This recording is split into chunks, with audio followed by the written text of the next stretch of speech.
అందరికీ శుభం జరగాలని కోరుకుంటూ మరో కొత్త వీడియోతో మీ ముందుకు వచ్చేసిందని మన ఛానల్.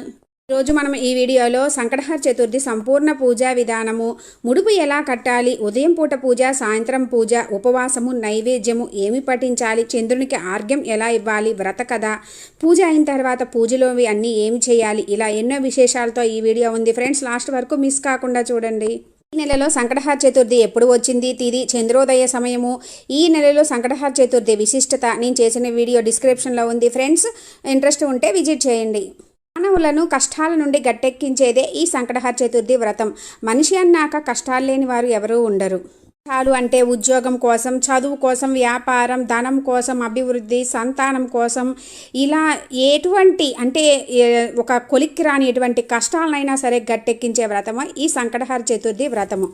గణపతికి అత్యంత ప్రీతిపాత్రమైన తిథుల్లో ప్రధానమైంది చవితి తిథి. అయితే ఈ చవితి లేదా చతుర్థి పూజను రెండు రకములుగా ఆచరిస్తారు. మొదటిది వరద చతుర్థి. ప్రతి సంవత్సరము కూడా అమావాస్య తర్వాత వచ్చే చవితిని వరద చతుర్థిగా, వినాయక చవితి రోజు మనము వినాయక వ్రతంగా చేసుకుంటామన్నమాట.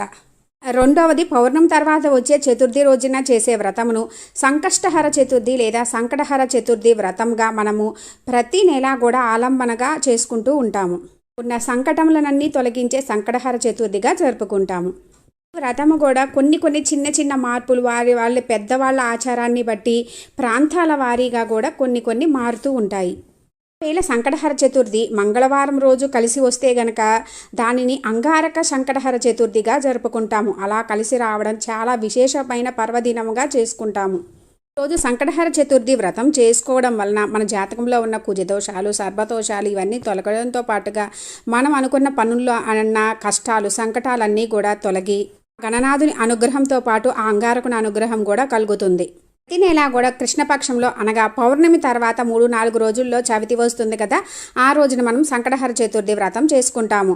అదే ప్రదోషకాల సమయమునకు అంటే సూర్యాస్తమయ సమయంలో మనకి చంద్రోదయ సమయంలో చవితి ఎప్పుడు ఉంటుందో ఆ రోజున సంకటహర చవితిగా మనము చేసుకుంటాము. అయితే 2 రోజులు ప్రదోష సమయంలో చవితి ఉండడం అనేది ఎక్కువగా ఉండదు. ఒకవేళ అలా ఎప్పుడైనా ఉంటే మనకి 2వ రోజున మనము సంకటహర చతుర్థి వ్రతం చేసుకుంటాము.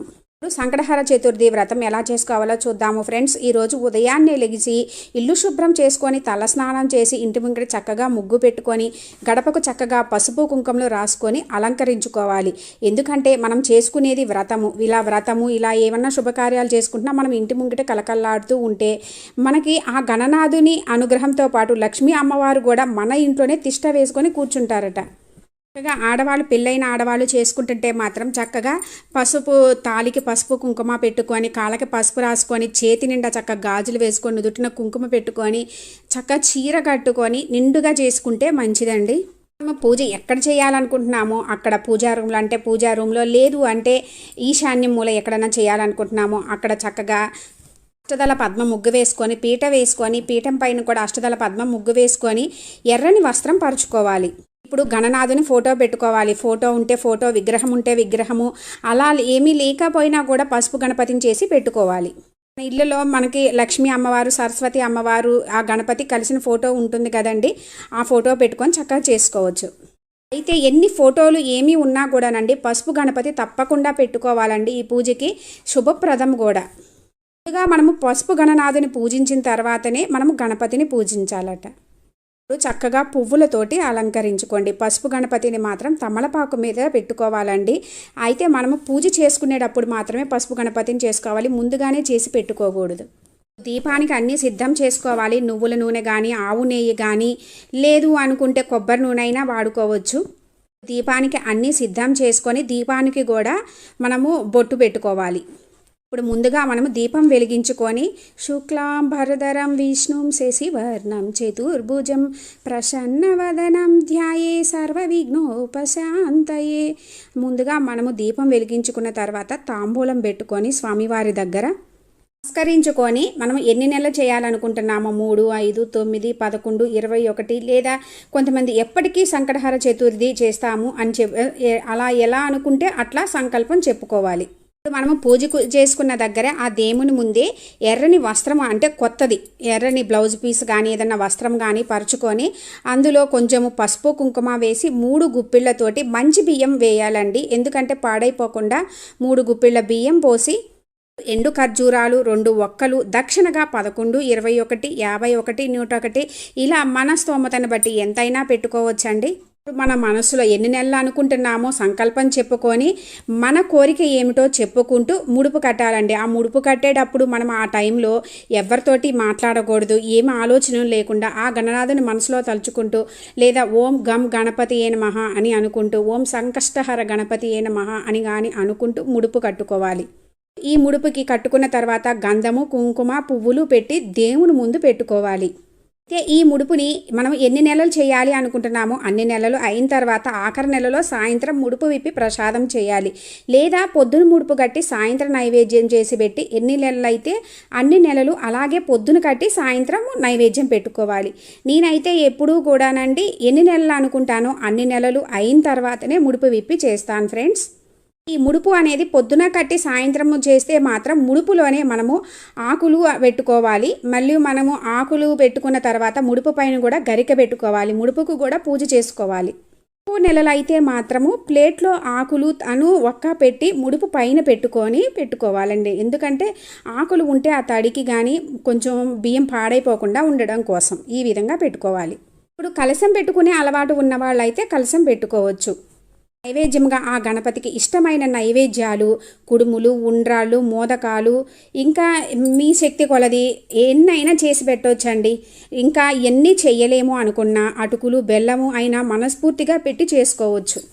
సంకటహర చతుర్థి శనివారం రోజు వస్తే కనుక నువ్వుల నూనెతో దీపారాజన చేసి నువ్వుల ఉండలు నైవేద్యంగా పెడితే మనకున్న దోషాలు తొలగిపోతాయి. జామపండు పెడితే మనకి అంత శుభం కలుగుతుంది. ఎందుకంటే స్వామివారికి జామపండు చాలా ఇష్టము. ఇంకా ఏమి పెడితే ఏమి ఫలితం కలుగుతున్నది అనేది నేను చేసిన వీడియో ఉంది ఫ్రెండ్స్. ఇంట్రెస్ట్ ఉంటే డిస్క్రిప్షన్లో లింక్ ఇస్తాను, విజిట్ చేయండి. ఇప్పుడు చక్కగా షోడశోపచార పూజ చేసుకోవాలి. రోజు ఎర్రటి అక్షింతలతోటి చేయాలండి. స్వామివారికి ఎరుపు రంగు అంటే ఇష్టము. ఎర్రని పువ్వులు ఇంకా మందార పువ్వులు గనక దొరికితే మందార పువ్వులు పెడితే అసలు పుణ్యం చాలా కలుగుతుందని చెప్తారు. షోడశోపచార పూజ చేసుకొని ఆర్ఘ్యం, పాద్యాదులు, ఎర్రటి అక్షింతలు, గంధముతో చక్కగా పూజ చేసుకోవాలి. ఇంత పూజ చేయలేము అనుకున్న వాళ్ళు గంధము, అక్షింతలు, పువ్వులు సమర్పించి పూజ చేసుకోవచ్చు. తర్వాత చక్కగా అష్టోత్తర శతనామ పూజ చదువుతూ గరికెను మరియు అక్షింతలు, పువ్వులతోటి చేసుకోవాలి. ఆ గణనాథునికి గరిక అంటే చాలా ప్రీతి. గరిక అనేది పూజలో లేకపోతే సంపూర్ణం కాదు అని కూడా చెప్తారు. స్వామివారి 16 నామాలు 21 నామాలతోటి గనక గరిక పెట్టి పూజిస్తే మనం అనుకున్నవన్నీ కూడా శీఘ్రమే నెరవేరుతాయి. ఆ నామాలు కానీ గణేశ స్తోత్రము ఇవన్నీ అర్థము నేను చేసిన వీడియోస్ ఉన్నాయి ఫ్రెండ్స్. స్తోత్రము ఇవన్నీ అయిన తర్వాత ఈరోజు తప్పకుండా ఉన్నది చదువుకోవాల్సింది సంకటనాశన గణేశ స్తోత్రము. ఎన్నిసార్లు వీలైతే అన్నిసార్లు చదువుకోవచ్చు. 1, 3, 5, 9, 11 ఇలా ఎన్నిసార్లు అయినా చదువుకోవచ్చు. సంకటనాశన గణేశ స్తోత్రం మనకు లలితా సహస్రనామ బుక్కులో, సంకటహర చతుర్థి వ్రతం బుక్కులో, లేదు మనకి ఏ బుక్స్లో అయినా ఉంటుంది. లేదు అంటే యూట్యూబ్లో వింటా కానీ గూగుల్లో అయితే మనకి కూడా ఉంటుంది. చక్కగా చూస్తూ కూడా చేసుకోవచ్చు. సంకటనాశన గణేశ స్తోత్రం చదువుతూ గరిక సమర్పిస్తే మంచిది. అంతా చదవలేము అనుకున్న వాళ్ళు ఓం ఘం గణపతి ఏ నమః అని 108 సార్లు చదువుతూ అక్షింతలు, పువ్వులు, గరిక సమర్పించవచ్చు. ఈరోజు తప్పకుండా మనము ఓం సంకటహర గణపతి ఏ నమః అని తప్పకుండా ఆ స్వామివారిని పూజించాలండి. ఇప్పుడు ధూపదీప నైవేద్యాలు సమర్పించుకోవాలి. స్వామివారికి ధూపము అన్నీ చక్కగా వేసుకొని పూజ చేసుకోవాలి. ఇప్పుడు చక్కగా కొబ్బరికాయ కొట్టుకొని స్వామివారికి హారతి ఇస్తూ హారతి పాట పాడుకోవాలి. స్వామివారి ఒకవేళ హారతి పాట రాకపోయినా స్వామివారికి సంబంధించిన ఏవైనా చదువుకుంటూ పాడుకోవచ్చు. మంగళమణి మంగళమణి మంగళమనరే మంగళమణి పాడరే మన గణనాథునకు మంగళమణి మంగళమణి మంగళమనరే మంగళమణి పాడరే మన గణనాథునకు శుభమంగళమణి పాడరే మన గణనాథునకు ముత్యాల హారతులు ముదితలివ్వరే మూషికా వాహనునికి ముచ్చటతోను. చెప్పడం మర్చిపోయాను ఫ్రెండ్స్. తప్పకుండా ఈరోజు 5 ఒత్తులతోటి దీపారాజన శ్రేష్టం. హారతి ఇచ్చుకొని ఇంట్లో అందరూ కూడా హారతి తీసుకోవాలి. హారతి అయిన తర్వాత ఇంట్లో అందరూ హారతి తీసుకొని మనం కూడా హారతి తీసుకోవాలి. ఇప్పుడు మనము ఆఖరికి పూజ అయిన తర్వాత క్షమామంత్రంగా అంటే స్వామి నేను తెలిసి కానీ తెలియక కానీ పూజలో ఏమైనా పొరపాట్లు చేస్తే క్షమించమని నమస్కరించుకోవాలి. వీటితో మనకి ఉదయం పూజ సంపూర్ణమవుతుంది. పూజ అయినాక దగ్గరలో ఉన్న ఆలయానికి కుదిరితే వెళ్ళి 3, 5, 21 ప్రదక్షిణ చేసి అక్కడ మనం అర్చన గరికతోటి చేపించుకున్నా కూడా మంచిదండి. స్వామివారికి ప్రదక్షిణలు అంటే ఇష్టము, అందుకని గుడికి వెళ్ళలేకపోయినా కూడా మనం ఇంట్లో తప్పకుండా ఆత్మ ప్రదక్షిణ నమస్కారం చేసుకోవాలి. ఆలయాలలో కూడా సంకటహర చతుర్థి వ్రతాలు చేస్తారు, అక్కడైనా చేయించుకోవచ్చు ఇంట్లో చేయలేము అనుకున్న వాళ్ళు.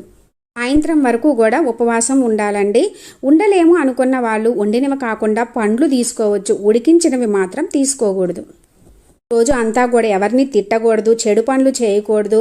ఉపవాసం ఉండేసి ఏదో ఎలాంటి పనులు పడితే అలా చేయకోకుండా చక్కగా ఆ గణనాథుని స్మరణలో ఉండాలన్నమాట.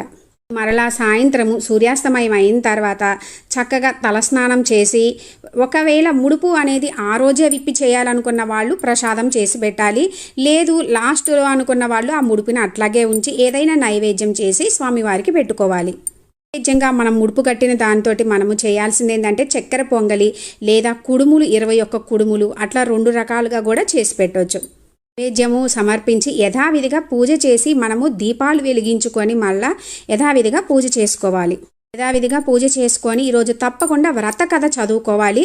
ఆ వ్రత కథ ఇప్పుడు చెప్తాను ఫ్రెండ్స్. ఆ వ్రత కథ అయిన తర్వాత కుదిరితే మళ్ళీ కొబ్బరికాయ కొట్టుకోవచ్చు. పూర్వం ఒకానొక నాడు ఇంద్రుడు తన విమానంలో భృగుండి అంటే వినాయకుని యొక్క గొప్ప భక్తుడు అనమాట అనే ఋషి దగ్గర నుంచి ఇంద్రలోకానికి తిరిగి వెళుతూ ఉండగా గర్సేన్ అనే ఒక రాజు యొక్క రాజ్యం దాటే సమయంలో అనేక పాపాలు చేసిన ఒకానొక వ్యక్తి ఆకాశంలో పయనించే ఆ విమానం వైపు దృష్టి అంటే ఆ విమానాన్ని చూస్తాడనమాట అతని దృష్టితోటి. అంటే నరదృష్టి ఎంత ఇదో చూశారు కదా, అతని దృష్టి సోకగానే ఆ విమానం చట్టుక్కున్న భూమిపై అర్ధాంతరంగా ఆగిపోతుందన్నమాట. ఆ ఇంద్ర విమానం అద్భుతమైన వెలుగుకి ఆశ్చర్యచకితుడైన ఆ దేశపు రాజు గబగబా బయటికి వచ్చి ఆ అద్భుతాన్ని చూసి ఆశ్చర్యం చెందుతూ చూడసాగాడు. అక్కడ ఇంద్రుని చూసి ఎంతో సంతోషానికి లోనై మహారాజు ఆనందంతో నమస్కరిస్తాడు. వెళ్ళి ఇంద్రునితో అక్కడ విమానం ఎందుకు ఆగిందో కారణం అడుగుతాడు.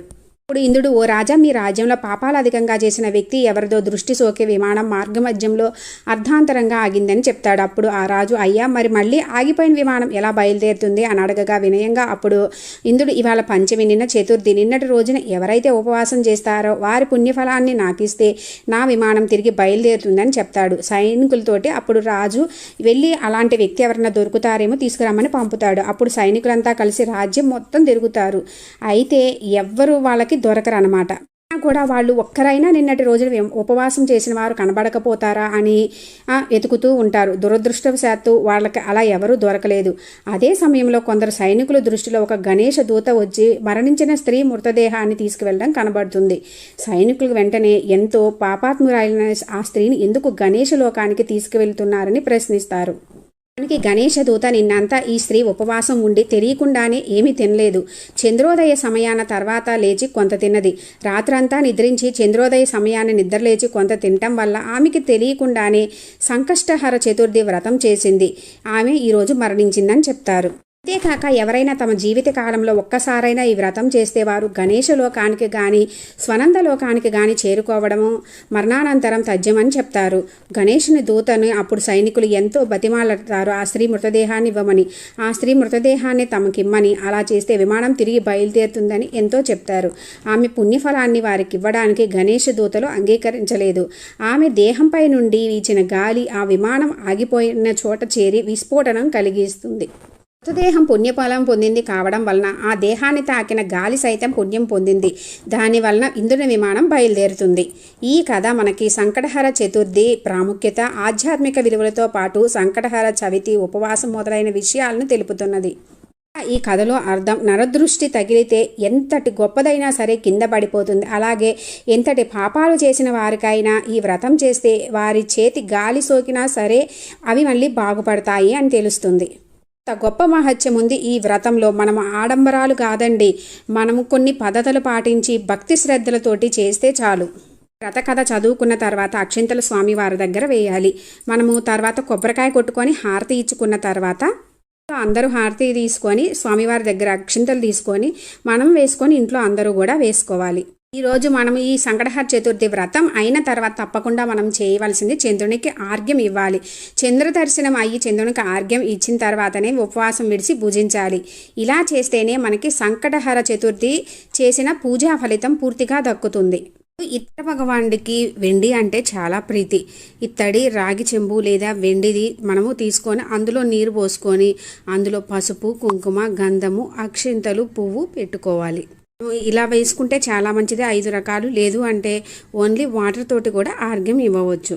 ఆ నీటిని చంద్రభగవానుడికి చూపించి నమస్కరించుకొని, ఓ చంద్రభగవానుడా, నేను చేసుకుంటున్న ఈ వ్రతంలో ఎటువంటి అడ్డంకులు లేకుండా సవ్యంగా జరిగేట్టు చూడమని చెప్పి నమస్కరించుకోవాలన్నమాట. నమస్కరించుకొని ఆ నీటిని పచ్చని చెట్టు లేదు అంటే ప్లేట్లో కానీ ఆ నీటిని 3 సార్లు వదులుతూ ఓం చంద్రాయ నమః, ఓం చంద్రాయ నమః, ఓం చంద్రాయ నమః అని 3 సార్లు అనుకుంటూ ఆ నీటిని విడవాలి. నీటిని ఎక్కడ పడితే అక్కడ పోసి అవి మనం తొక్కకూడదండి. చంద్రభగవానుడికి మనం మనస్ఫూర్తిగా తృప్తిగా చేసుకోవాలి, టైం ఉంది అనుకుంటే గనక దీపం పెట్టి ఎలా చేసుకోవాలి అనేది నేను అప్లోడ్ చేసిన వీడియో ఉంది ఫ్రెండ్స్. అది డిస్క్రిప్షన్లో, ఎండ్ స్క్రీన్స్లో ఇస్తాను. ఇంట్రెస్ట్ ఉంటే విజిట్ చేయండి. మనకి చంద్రోదయ సమయం ఒక్కొక్కసారి లేట్ అవుతుంది, చంద్రభగవానుడు కనిపించడు. అటువంటప్పుడు ఆకాశంలో నక్షత్రాన్ని చూసి మనము నమస్కరించుకొని ఆర్ఘ్యం విడవచ్చు. లేదు నక్షత్ర దర్శనం కూడా కాకపోతే మనము ఆకాశంను చూసి చంద్రభగవాన్ని మనసులో తలుచుకొని, చంద్రుడిని తలుచుకొని మనం ఆర్ఘ్యం ఇవ్వవచ్చు. ఆ టైం దాకా ఉండలేము, ఒక్కొక్కసారి లేట్ అవుతుంది కదండి టైము. అలాంటి వాళ్ళు నక్షత్ర దర్శనం కానీ ఆకాశం చూసి చంద్రభగవాన్ని తలుచుకొని కానీ మనం చక్కగా ఆర్ఘ్యం ఇచ్చుకొని మనము పూర్తి ఇవ్వాలి. ఇప్పటితోటి మనకి ఈ సంకటహర చతుర్థి వ్రతం పూర్తి అయిన తర్వాత మనము అప్పుడు స్వామివారి దగ్గరది ప్రసాదం స్వీకరించాలి. ఈరోజు ఇంకా ఎవరినైనా భోజనానికి పిలిచి భోజనం పెడితే చాలా మంచిది. అలా కుదరకపోతే భోజనానికి సరిపడే దక్షిణ ఎవరికన్నా ఇస్తే కూడా చాలా మంచిది. రోజు తప్పకుండా కిందనే పడుకోవాలి, బ్రహ్మచర్యం పాటించాలి. ఇప్పుడు ఇది మొత్తం మనకి వ్రతం పూర్తయినట్లు. ఆ తర్వాత రోజు పొద్దున్నే లేచి యథావిధిగా పూజ చేసుకొని దీపం కొండెక్కాక అక్కడ ఉన్నవన్నీ కూడా తీసుకొని సర్దుకోవాలి, పటము అన్నీ తీసి పెట్టుకోవాలి. మంగళ శుక్రవారాలు వచ్చినాయి అనుకోండి, అలాంటప్పుడు కదపకూడదు అనుకుంటాం కాబట్టి ముందు రోజు మనం పూజ అంతా అయిన తర్వాత మనము చక్కగా అంతా అయ్యి కొండెక్కిన తర్వాత కొంచెం కదిపి తర్వాత రోజు తీసుకోవచ్చు అంట. పంతులు గారు చెప్పారు ఈ విషయాన్ని. కొండెక్కిన తర్వాత అన్నీ తీసుకొని మనము పసుపు గణపతిని అయితే గనక మనం పసుపు గణపతి నీటిలో నిమజ్జనం లాగా చేసి పచ్చని చెట్టులో కానీ లేదు అంటే కాలువలో కానీ నిమజ్జనం చేయాలి. పువ్వులు ఇవన్నీ కూడా ఎవరు తొక్కని ప్లేస్లో కానీ లేదంటే కాలువలో కానీ కలపాలి. ముడుపులో ఉన్న ఖర్జూరం అయితే మనము తినవచ్చండి. లేదు అనుకుంటే కనుక మనము డబ్బులు దాచిపెట్టుకునే దగ్గర పెట్టుకుంటే చాలా మంచిది. పూలము దక్షిణ తీసుకెళ్ళి మనము గుళ్ళో ఉన్న పంతులు గారికి ఇవ్వవచ్చు. లేదు అంటే గనక మనము హుండీలో వేస్తే కూడా ఇంకా మంచిది. ఫ్రెండ్స్, నేను చేసుకునే నాకు తెలిసిన పూజా విధానాన్ని మీతోటి షేర్ చేసుకున్నాను ఫ్రెండ్స్. తెలిసింది కదా ఫ్రెండ్స్, ఎటువంటి మొండి కష్టాలనైనా తొలగించే సంకటహర చతుర్థి వ్రతం. మనం ఏ పూజలు వ్రతాలు నోములు చేసినా ముందుగా గణనాథునికి పూజించినాకనే ఏదైనా మొదలు పెడతాము. అటువంటి గణనాథునికి ప్రత్యేకంగా మన కష్టాలను తొలగించే ఈ గొప్ప వ్రతమైన సంకటహర చతుర్థి వ్రతాన్ని మీకు తోచినంత వరకు మీ శక్తి కొలది భక్తి శ్రద్ధలతో మనస్ఫూర్తిగా చేసుకొని ఆ గణనాథుని అనుగ్రహం పొందాలని కోరుకుంటున్నాను ఫ్రెండ్స్. Thanks for watching.